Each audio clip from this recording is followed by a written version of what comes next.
We have all heard about cave paintings, but did you know that in many cave paintings, the images were actually incised or engraved into the rock wall of the cave?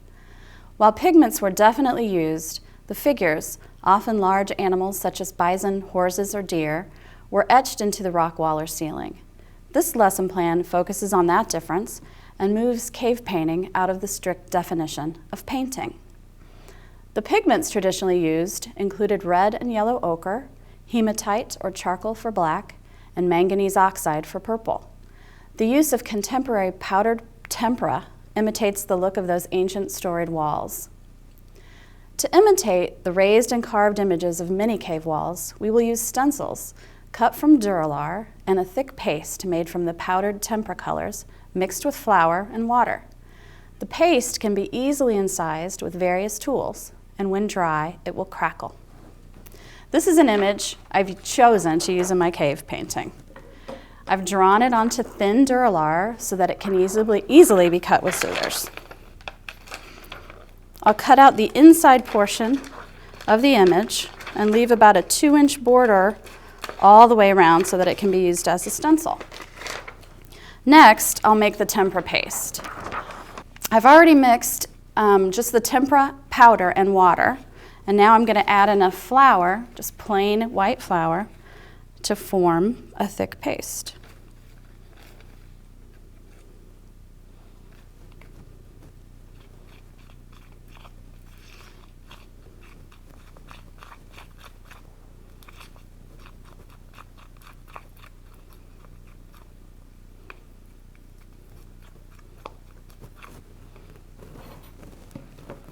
Now I'm going to place a stencil on my board and use a palette knife to trowel the tempera mixture over the top of the stencil. I'm going to be careful not to move it.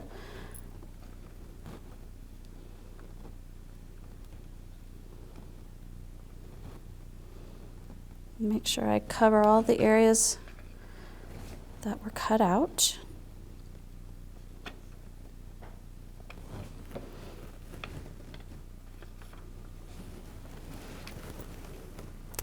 Now it's easy to incise lines or to add detail with any pointed tool.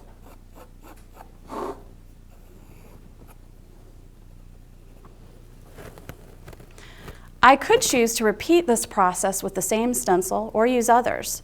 After each use, it will be necessary to rinse the stencil with water. Once all the figures are applied to the canvas, let it dry overnight. As it dries, the areas where the tempera and flour paste were applied will start to crackle like the wall of a cave.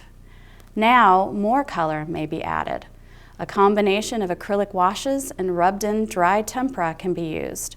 Colored sand can also be added to the paint while it's wet, or even mixed in with the tempera paste to add more of a rock-like texture. For complete instructions, teaching standards, and more, please visit dickblick.com/lesson plans.